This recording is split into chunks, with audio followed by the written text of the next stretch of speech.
спрашивал об отце, о возможностях. Тогда вот таких просто сметали, там всякие горком комсомола, там еще куда-нибудь. Я же никуда не поддался. Почему?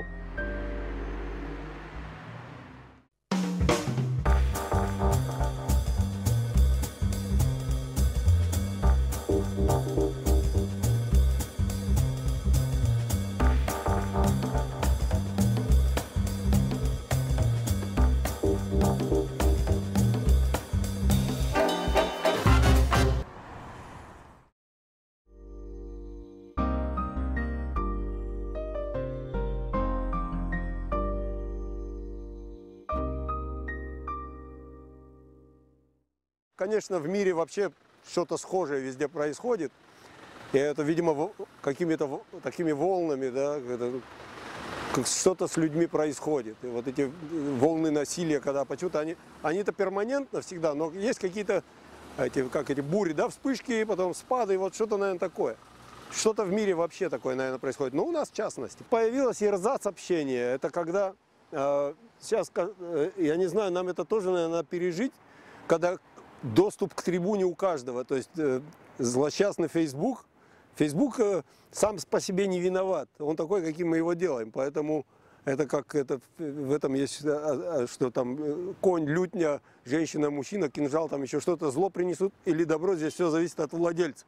Поэтому это вот Facebook туда же можно добавить, но мы его, наверное, превратили. То есть и люди совершенно, особенно чем ниже уровень там общий, да, развития культуры, тем они свободнее размышляют, излагают свои мысли, спокойно могут оскорблять других и так далее. То есть я, например, выпал вообще, потому что я вообще перестал, потому что когда все говорят, уже этот смысл пропадает. И вот это, к сожалению, такая подмена. Во-первых, свобода такая, казалось бы, а когда нет внутренней культуры, эта свобода превращается в беспредел. То есть люди начинают как угодно с друг другом разговаривать.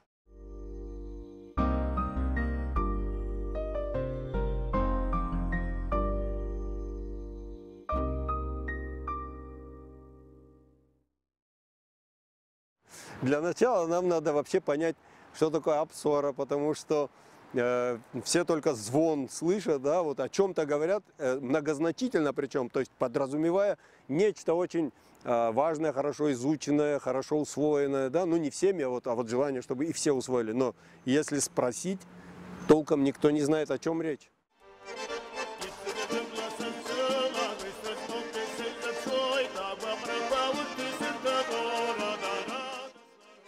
Что это? Кто-нибудь вообще может озвучить? Потому что у нас, например, вообще странная вещь, что там предлагают часто, ну как сказать, не ссылаться на Конституцию нашу, а вот на апсора. И я говорю, ради бога, но пропишите по пунктам, чтобы можно было конкретно сказать, параграф такой-то, пункт такой-то. Конституция тоже нам не упала с неба. Это Конституция, которую наше государство принял, наш народ принял. Да? Это тот документ, по которому мы должны жить. Не нравится, для этого есть парламент, который мы же избираем. Пусть вот они там пересматривают, пусть вводят туда вот это абсурд, но это надо формулировать, потому что нельзя какими-то такими абстрактными категориями, размытыми, вершить каждодневные дела, проблемы, спорные, там, ну мало ли чего, да? Потому что если по-хорошему разбираться, весь такой высокий европейский этикет, он во многом очень схож с нашим абсурдом. Просто это у нас в народе было, и народ это вполне как-то так растворил в себе, это сформулировалось, это вернее тоже, это что? Этикет. Этикет. А что такое этикет? Ну, этикет во всем мире известен. Что такое этикет? Да есть, как-то расписан. И у нас этот этикет был нормой существования. То есть этическая, как сказать, этическая форма, она была у нас главенствующая. Потому что, вот, например, японцы, у них эстетическое главенство, но через эстетику, оказывается, и этика выстраивается. Вот, ну, у них такой подход. Но эстетика требует неких, как сказать, материальных воплощений. То есть она во что-то должна облекаться. А этикет – это просто вот взаимоотношения людей. И это очень сложное, на самом деле, мир чего весь воюет? Чего страны воюют? Потому что не могут никак друг с другом иные формы общения найти, как спорные какие-то.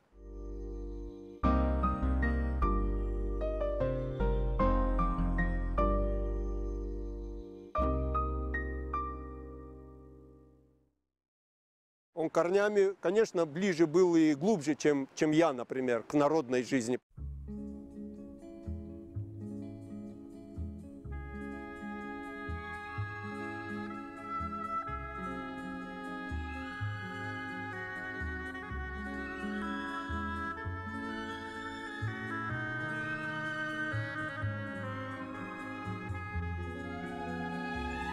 Еще совсем мальчиком его, бабушка вынуждена была как-то в интернат сдать. И он, в общем-то, с малолетства уже учился в интернате, потом поступил в Москву, потом вернулся, уже в Сухуми работал там в институте. Поэтому, казалось бы, он как-то достаточно рано был уже оторван, но тем не менее, он, когда он там, обычно летние каникулы, бабушка его с пастухами в горы, и он вот все лето практически... Поэтому он и вот этот горный язык знал, пастуший, он такие, многие вещи знал, к сожалению, нам это как-то, ему некогда было с нами особо возиться, поэтому это, к сожалению, с ними ушло. Но я думаю, он, конечно, больше понимал, потому что, во-первых, хотя бы тот факт, что вот были ситуации, когда особенно некие такие... чуть-чуть сложные взаимоотношения народа с нашей властью. Отца очень часто ему предлагалось, и он выступал перед народом. Я, например, себе очень плохо представляю себя в такой роли. Я очень далек от этого, чтобы встать с трибуны, обратиться ко всему народу. Тем не менее, он это делал. Значит, я понимаю, что он ближе был, хотя... Конечно, это наложило отпечаток, и вот таких каких-нибудь наших сугубо таких вот родовых, каких-то родоплеменных каких-то делах он уже все-таки вряд ли мог бы там принимать участие, там были у нас другие люди.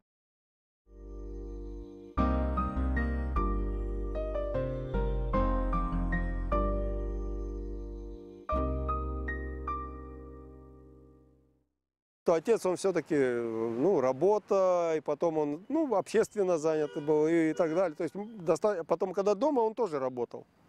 Он у себя в кабинете, он иногда выходил, вот какие-то такие были паузы, и вот мы получали там доли какие-то. Он там шутил, напевал что-нибудь там и так далее, и он как-то быстренько все это, такой пакет. А потом он опять, для него это была такая смена. Наверное, по-своему тоже скучал. А потом опять возвращался к своим делам. А с мамой так или иначе мы все равно были в контакте. И она как-то посвятила семье, поэтому больше контакта было. Но меня удивляло, да, потому что она довольно молодой, вышла замуж за отца, и как-то в ней столько вот осталось, потому что потом она там особо-то уже как-то не контактировала там. То есть находилась, вот, считай, в квартире всегда там в доме. Но тем не менее, видимо, у нее память хорошая, она как-то вообще, да, много всего. А я потом, когда постарше стал, с языком, конечно, у нас были, как у всех городских, таких проблемы были, поэтому я какие-то вещи уже пытался, вот, и, многие какие-то вещи, даже что-то записывал за ней. Какие-то народные, да, там, поговорки. И она сама тоже иногда, у нее какие-то, мы никогда не знали, кто эти люди были, о ком она говорила, и насколько это широко известно, такая, например, когда, например, ты не по погоде тепло слишком оденешь, она там могла сказать за Грузию, это как-то одьбад, апхана, хамы, шисон, что-то вот такое. Кто такой одьбад, этот понятия не имели, но вот она каждый раз это одьбад. Что ты как одьбад? Вот какие-то вот такие у нее всегда были эти смешные штуки, и мы уже их всех... Да, пантеон такой, мы уже всех знали.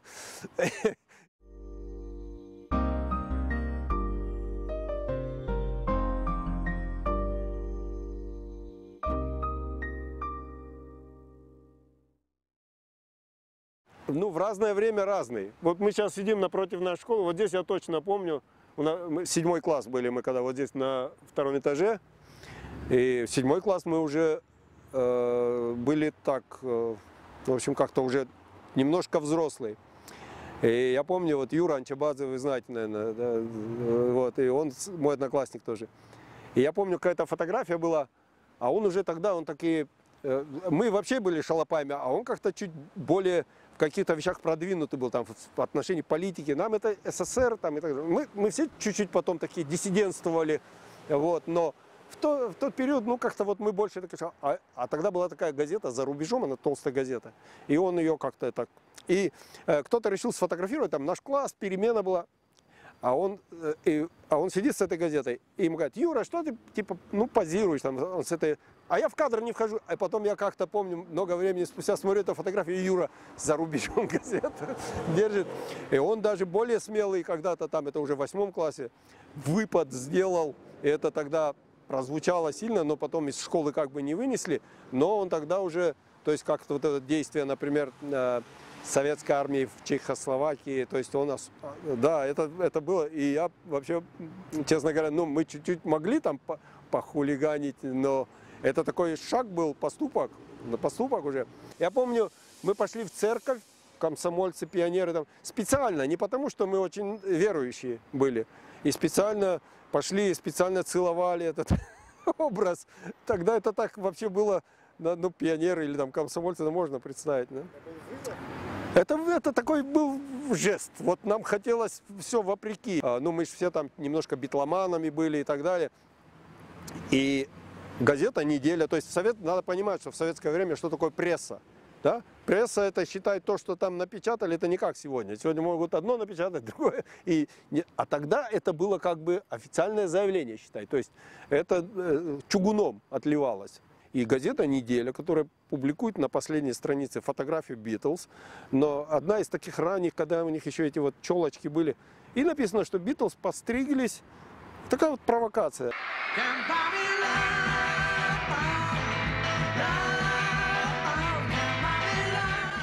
И вот Валерий Кураско, вам небезызвестный, принес фотографию. Мы здесь вот напротив Абхазии там киоск был, и мы покупали какие-то там польские, чешские журналы, они иногда публиковали какие-нибудь фотографии групп и так далее.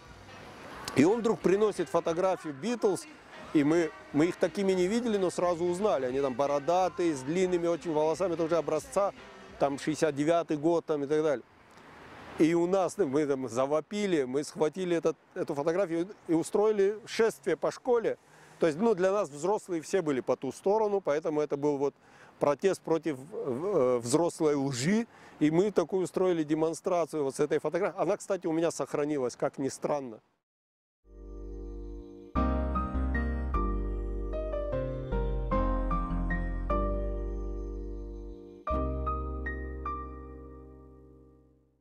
В разных состояниях, наверное, разное всплывает. Я помню самое, конечно, абсурдность. Вот обычно же, вот ты сказал, черное, да?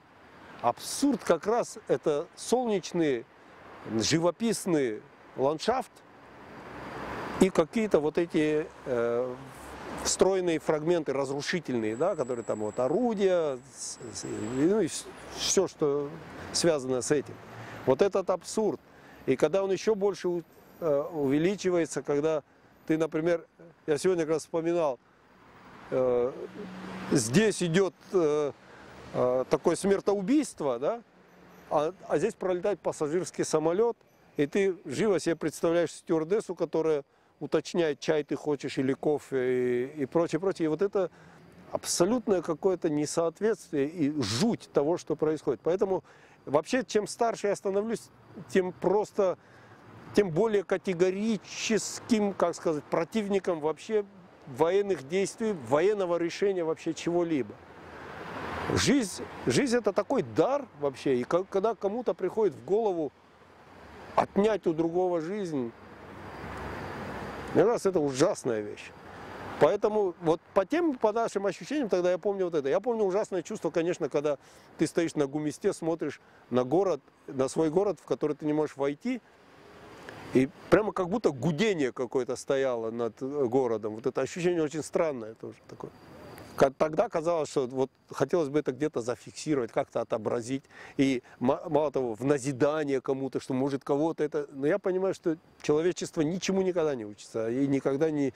Иначе войны давно прекратились. Потому что об этом столько раз говорилось. И вообще, когда думаешь о том, сколько человечества... Оно как-то никак не найдет форму, как ему существовать. Вот до сегодня сколько вообще таких горячих точек, где гибнут люди, мы так привыкли, но на самом деле это же ужасно.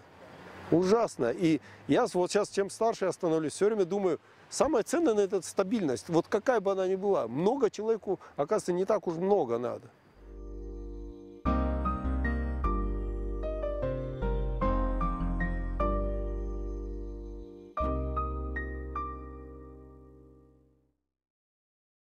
Учительница Виви Толли. Абсолютно эксклюзивный такой был вариант. То есть я же с ней просто, я к ней приходил домой. Она удивительная, конечно, она очень деликатная. И просто для меня это была очень хорошая база. Потому что у нее, во-первых, очень много альбомов. И сказать, что у меня конкретно там какие-то эстонские графики повлияли, ну, может, не совсем. Вот она лично, может, в чем-то повлияла. Это неизбежно, потому что она твой учитель, и ты всегда эту фазу пройти должен. Альбин Бруновский. Это вот один такой, ныне покойный, но он очень такой, он из Братиславы. Он у них очень котировался. И он удивительный, конечно, афортист. И вот эта графика меня тогда впечатляла. И когда я был в Таллине уже, я видел у нее его альбомы там. И мало того, у графиков есть такая традиция, они на Новый год делают на Рождество. Они делают маленькие афортики рождественские, я тоже потом делал, и рассылают своим всем коллегам и так далее. И вот у нее такая большая подборка различных графиков со всего мира, вот таких рождественских маленьких афортиков. Я даже предлагал здесь тогда сделать маленькую такую выставку, потому что эти работы легко можно было, а она была такая, ну, считай, международная. И вот эта культура маленьких афортиков, но как-то у меня не сложилось здесь тогда. Вообще, почему-то, к сожалению, не находил понимания, потому что я даже пытался тогда выставку эстонской графики здесь, и все, с той стороны все складывалось, у нас здесь не сложилось. Сказали, что у нас перегружен график, календарь нашего выставочного зала, что нет как бы окна.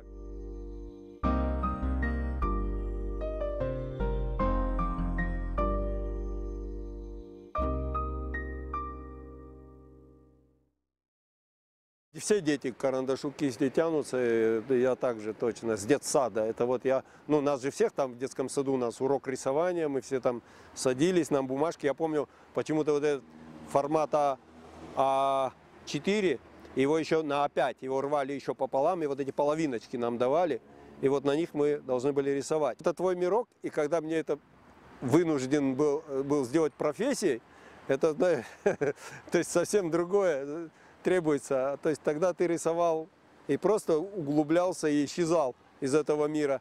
А тут ты должен все время как-то наоборот.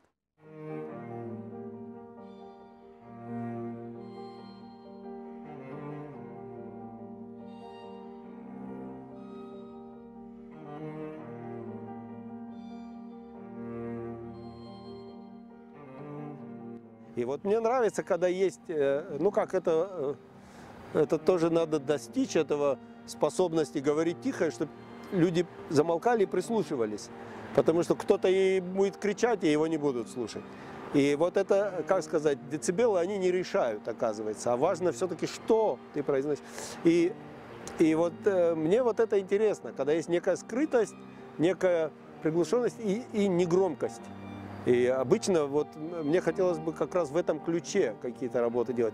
То есть вот не выпячивать, чтобы меня заметили, да, а чтобы чуть-чуть захотели наоборот, остановиться, присмотреться, погрузиться. И тогда да, вот и мне нравится такая неоднозначность и некая скрытая глубина, казалось бы, за плоскостью. Это вот такой эффект, который меня вот и влечет в живописи, например. Вот это мне интересно.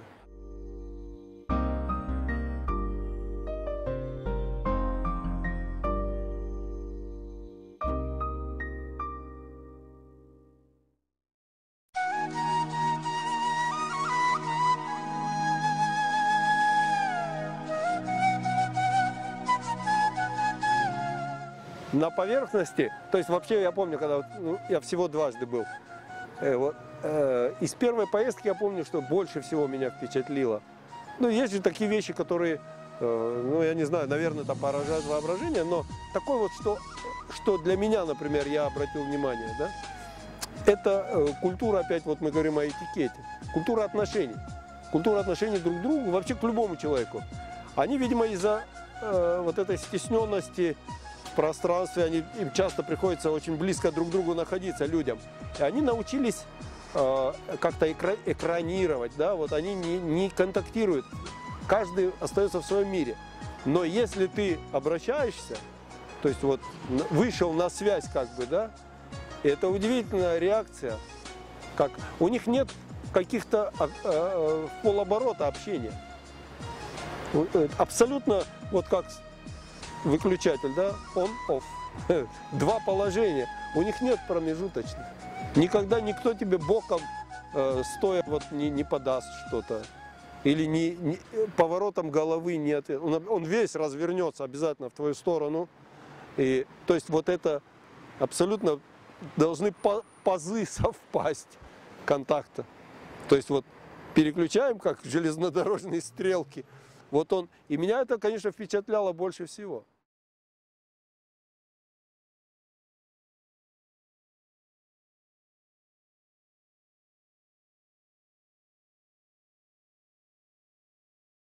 Вообще, как кто-то сказал, что если у тебя не было в детстве велосипеда, а потом у тебя есть Бентли, у тебя все равно в детстве не было велосипеда. Я в детстве очень хотел велосипед, но мои родители почему-то... Я помню, что я мечтал, ну, советские велосипеды были школьник, который там поменьше, потом был орленок, а потом уже вот взрослый.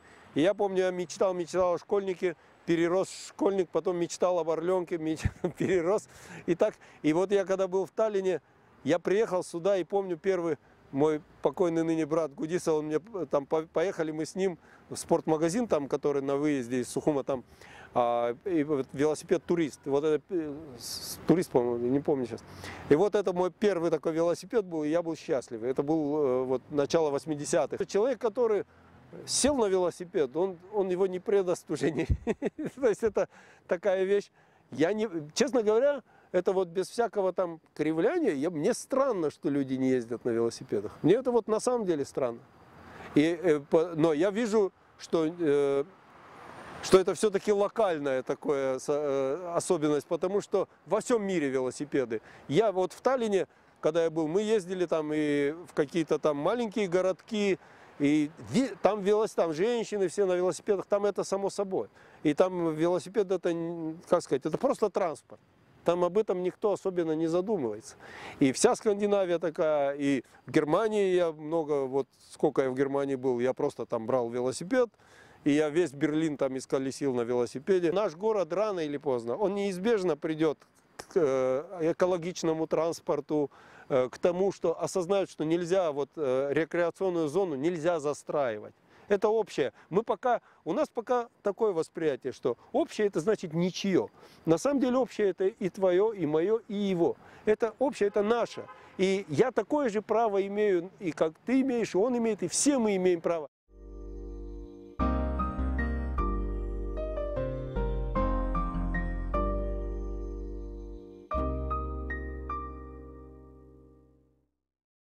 Я в детстве любил вообще там шаржировать как-то, ну, я класс весь, я не знаю, насколько это было хорошо, но уже привыкли, и там у меня были, ну, такие уже стереотипы, у меня как значки были, и каждый сразу узнавали, кто, и это как бы уже автоматика была, ну, просто я уже там сюжеты разные, и, видимо, что-то такое во мне было. Нет же школы, да, как рисовать карикатуру, то есть я сам придумал для себя какую-то систему, я не очень осознавал даже. То есть мне сказали, сформулируй, я не сформулировал. Но потом я читал, однажды случайно попалось, как делать карикатуру. Там. Это абсолютно созвучно тому, как методу, который я сам для себя изобрел.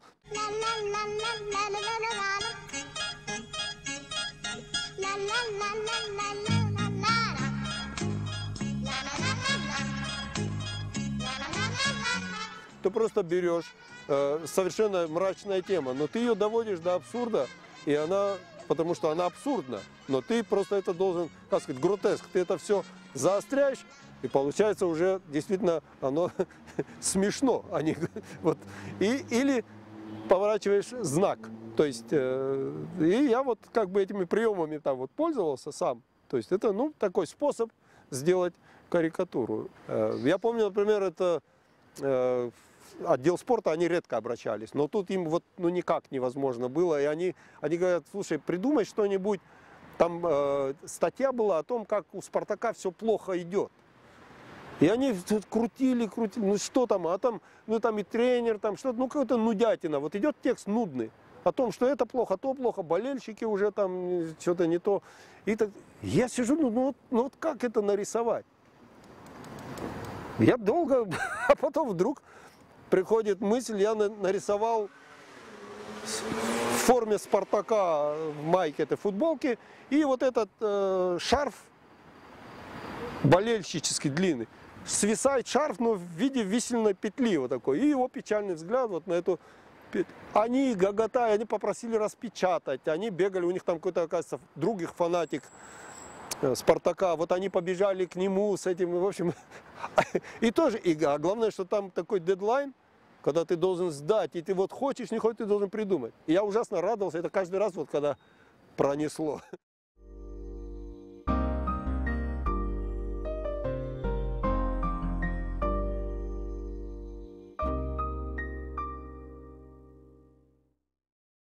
Обстоятельства разные. Иногда приходится изобретать велосипед, а оно уже давно есть. Просто как знать, есть оно или нет.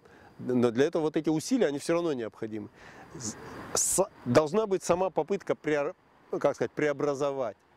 А уже как это получится? На самом деле, конечно, копья ломать там, где не надо ломиться в открытую дверь, и много еще всяких можно поговорок привести, они не случайно возникли. Потому что есть эти ситуации. И мы, например, сейчас вот, когда пытаемся тут, как нам кажется, у нас там особенная стать, это совершенно не так. Есть вещи, которые совершенно они универсальные, они работают везде. Человек, собственно, он во многом, люди все схожи. Усилия нужны, усилия, как сказать, душевные. А у нас все как-то вот психосоматика, у нас все на уровне, мы пока мыслим какими-то очень биологическими категориями. И для этого важно что? Ведь общество это тоже организм. У нас, к сожалению, люди, которые чуть-чуть глубже думают, чуть-чуть больше думают, люди, способные все-таки понимать, что без культуры, например, не может быть общества. Это губительно. Мы не можем просто вот жить биологически, как животные. У нас есть еще одна вот эта вот составляющая, третья. И без этого невозможно. Но, к сожалению, у нас как раз вот эта прослойка, она и так немногочисленная, но она какая-то все более, я вот когда говорил о том, что замолчал и так далее, все более маргинализировано. Как-то они немножко не удел, вроде бы как и не нужны они особенно. А вместо того, чтобы как раз прислушаться к этим людям, у нас, наоборот, даже любят потравить таких людей. Наши молодые есть такие, рвутся в чиновники и так далее. Это считается самый хороший бизнес-проект, то есть стать чиновником. Молодые люди, когда должны, я не знаю, дерзать, им хочется. Вот я, например, что я поехал в Эстонию? Я хотел расти. Я понимал, что вот в этих наших условиях, там не в обиду кому-то будет сказано, но я понимал, что я не вырасту. В начале нашей беседы спрашивал об отце, о возможностях. Тогда вот таких просто сметали, там всякие горком комсомола, там еще куда-нибудь. Я же никуда не поддался. Почему? Это же очень легко было сделать, и сразу, как сказать, вот этот социальный лифт меня вывел бы. Мне не нужно вывески, наклейки, звания, ярлыки какие-то. Это всегда, мне кажется, это вот такая неуверенность в себе, она требует всегда каких-то внешних этикеток, оболочек. Ярких, чем ярче, чем больше там, блестит и так далее, тем лучше. Это и звание, это и титулы, это еще что-то, там, служебное положение и так далее. То есть вот это, мне кажется, как раз вот это есть разница. А мне важно всегда было достичь как-то вот каких-то личных качеств, самому вырасти. Поэтому досадно, когда эта молодежь амбициозна, но не в том плане. Амбициозность должна быть такая, чтобы тебе хотелось быть.